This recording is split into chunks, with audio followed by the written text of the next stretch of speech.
No, it's not that. Okay, let's keep going. Let's keep going. Everyone that has been sharing our videos on your Facebook and other social media. If you enjoy these videos, hit that like button, checking them out. I have the link to those down below.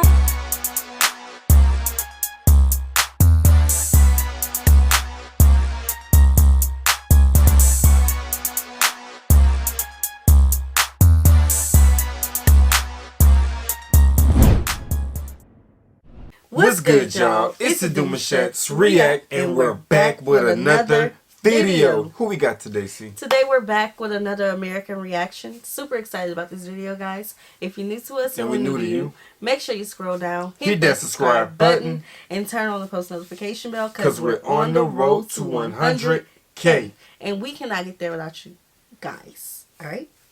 Without further ado, let's get into the video. Our children may learn about heroes of the past. Our task is to make ourselves architects of the future. I didn't see all that. It must have went out too fast. Located on the east coast of the continent of Africa, Kenya is like a photographer's dream come true. Kenya contains iconic wildlife such as giraffes and zebras. In addition to these iconic species, there are over 100 types of mammals and thousands of birds in Kenya as well. There's just so much to see and explore in this diverse and magnificent country. Welcome back to FTD Facts. My name is Leroy Kenton, and more recently than not, a lot more viewers from Africa started tuning in. Ever since we did a video on Nigeria, and Dave also did a video on South Africa, a lot of you guys started watching, so welcome. And a bunch of you guys started saying, hey, you guys should do facts about Kenya. And by the way, if you haven't seen our videos on Nigeria and South Africa, I do recommend checking them out. I have the link to those down below. And I just want to say thank you to everyone that has been sharing our videos on your Facebook. Yo, we gotta quit it. I think this was on purpose.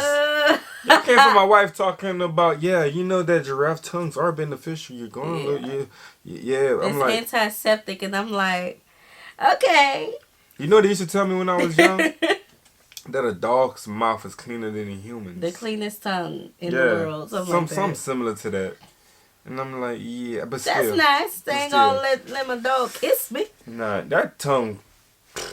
Everything is not for you. See the face she making? That's all I'm making. And and by the way, if you haven't seen our videos on Nigeria and South Africa, I do recommend checking them out. I have the link to those down below. And I just want to say thank you to every. Who convinced her? Who convinced her? Who told her that?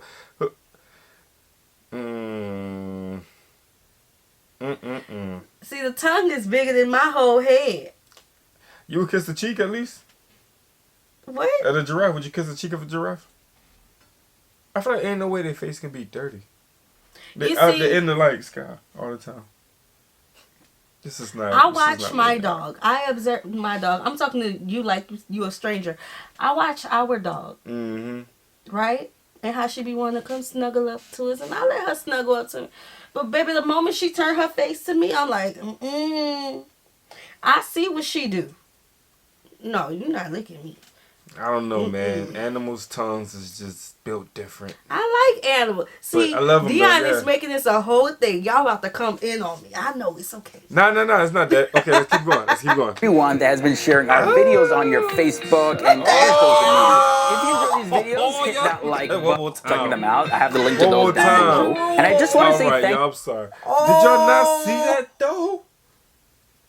Yo. See anybody? See. This is how I know whether you're a new supporter or not. If you are an OG and you've been a supporter of ours for a while, you'll know Sierra's going to instantly throw up.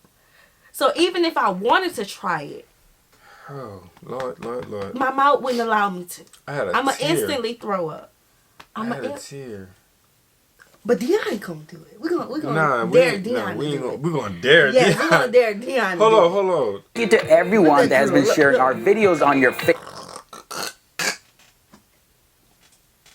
The drool, it don't move. And that's thick. No way. It's nice that they're sweet enough to, come down and get their food from people's mouths. It's nice. Their tongue looks like a cow tongue. I think the cow tongues be looking like that too. I don't know. We're gonna keep going, y'all. This is I don't want to see nothing else. They're gonna be like, get to the video. I don't want to notice anything else. All right, that's good. Facebook and other social media. If you enjoy these videos, hit that like button and subscribe if this is your first time here. This is FTD Facts. We don't discriminate. So for this episode, I was so excited to dive into the culture of Kenya. So let's continue with the facts. The official name of Kenya is the Republic of Kenya. Kenya was named after Mount Kenya, which is a very significant landmark in the country. Mount Kenya is actually the highest mountain in Kenya and the second highest mountain in Africa. Now, the origin of the name Kenya itself is not as clear.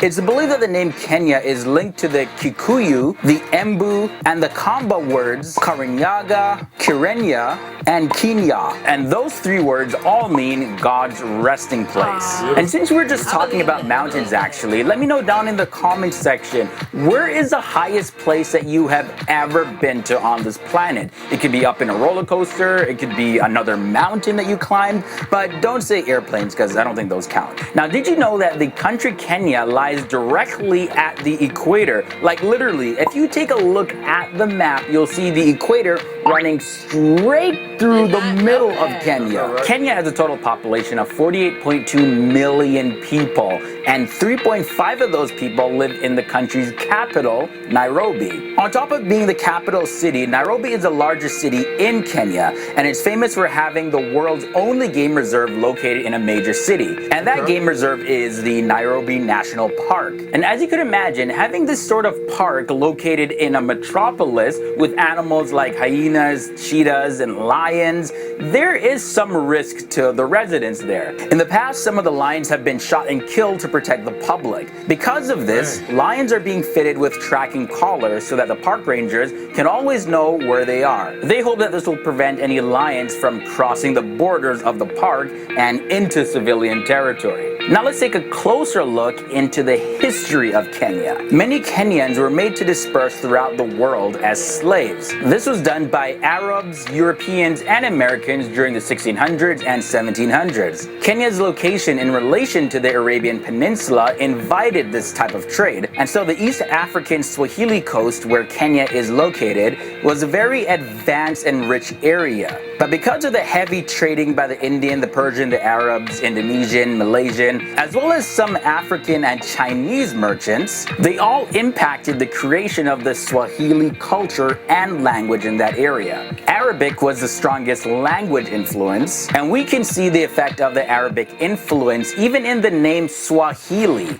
The name Swahili is derived from the Arabic word Sawahil, meaning coasts. More specifically, the Swahili coast mainly consists of the areas along the shores of Kenya, Tanzania, and northern Mozambique. Also, some of the Indian Ocean islands such as Zanzibar and Comoros, they can also be included in the term Swahili coast. Now, when the British Empire eventually dominated that area, they established what was called the East African Proctorate in 1895. And from 1920 onward, it was known as the Kenya Colony. That lasted until Kenya gained its independence in 1963. That was when the colony came to an end when a black majority government was elected for the first time and eventually declared Kenya's independence. Since then, Kenya has grown in population and reputation, and Kenya is also home to many notable figures. Barack Obama Sr., the father of former US President Barack Obama, was born in Kenya. As well as, did you know that Richard Dawkins, the famous UK biologist, was born in Kenya? He rose to fame for his 1976 book, The Selfish Gene. As well as, he was the person that coined the term meme. And many of you probably recognize this guy, David Rudisha. He's a 2012 and 2016 Olympic champion, world champion, and the world record holder in the 800 meters. And here we have the fashion model Malika Firth. She began her modeling career at the age of 17 years old. She first gained attention by being the first black model in almost 20 years to appear in a Prada advertisement after Naomi Campbell. In terms of the ethnic groups in Kenya, it's reported that there are over 70 ethnic groups. And within those ethnic groups, moment of silence for the little young lady for, paving the way like that. It's been a long time coming. Long time coming, but yeah. She brought it back. She brought it back. Over 30 different languages and dialects are spoken, and Swahili and English are the official languages of Kenya. The biggest ethnic group in Kenya is the Kikuyu. But despite having so many different ethnic groups, these tribes can be split into three main categories: the Bantu, the Nilotic, and the Kushites. Now, when you move to the southwestern part of the country, you'll notice a pretty big lake. That's Lake Victoria, and it was named after Queen Victoria, of course. Lake Victoria is the world's second largest freshwater lake. Now, the explorer who gave it the name Lake Victoria was John Hanning Speke, and this was during an 1858 expedition to find the source of the Nile River. The Nile River, of course, is a river that is regarded by most people as being the longest river on the planet. Now, when it comes to food, the staple meal in Kenya is ugali. Like, it looks so good. Like, I want some right now. This is a meal made from... Who else have ugali? Is it Ghana? I'm not sure with that one. I don't know. I'm gonna need you guys to answer that one for me. Yeah, it sounds familiar, but I'm looking at it and it looks different from what I'm thinking. I don't know. So, anytime, like, the more and more we learn about Kenya, I feel like Kenya is a firecracker. Because I was going to compare them to the people of Canada. Like, they are super friendly, always have smiles on their face until they're triggered. Till they triggered, oh Lord. We have seen Kenyans on Twitter. So say, oh yeah, you're right. Ooh, it's a whole nother story right there. They turn it, man, they turn up. Yes, but they stick together. That's one thing I can say though. Yeah. Several types of flour, including cornmeal. It's also normally accompanied by stew, and it's enjoyed at weddings as well. For any Kenyans watching, let me know down below, what would you rate ugali on a scale of 1 to 10? 1 being not so good, 10 being such a good tasting food. As we're coming down to the end of this video, I just want to touch on the fashion real quick. It's a part of what makes Kenyans so unique. Although it is very common to find Kenyans wearing clothes of the Western world, their own style of dressing in itself is very distinct. When you visit the country of Kenya, you can't help but notice the red, pink, and maroon piece cloths that are commonly referred to as masai shuka around the people's shoulders, waists, and necks. Thank you guys so much for joining me on this brief journey through Kenya. Now, before you go, if you do love what we do here on FTD Facts and want to further your support of this channel, you can head on over to our Patreon page. You can become a monthly patron by choosing any amount. Alright, there you go, man. There you have it. So, Kenya came through with some more interesting facts. I don't know what much more y'all guys want us to know about Kenya. Right, because I felt like we knew majority of this stuff. Yeah, this was pretty, like, first nature. Yeah, first nature. Like, we know Kenya. Like, we just know it all, right? Nah, I feel like there's so much more deeper interests that Kenya have that, like, a lot of people like ourselves can learn more about. Yeah, like the food. I actually think y'all have requested some food for videos from Kenya, so... If y'all did, y'all can see those pretty soon. And tell us about the ugali, right? A little more about it. What do you eat with it? Is it a dish that you choose to go to first, or is it one of those that's just like, everybody like it here and there? Yes. We really want to know more about the people of Kenya, the cultures, the different things that is all Kenya, right? I feel like oftentimes when we say we want to know about the people of Kenya, y'all show us the Maasai. We have gotten a lot about the Maasai, okay? And we love learning about that culture, but we want to learn more about the other tribes and the other cultures that's there as well. Yeah. So we hope you guys enjoyed this video with us. Like this video, subscribe, turn on the post notification bell. We have enabled our super thanks if you like to support the channel that way, as well as our reaction request form is in our description box below. We'll see you soon. Peace.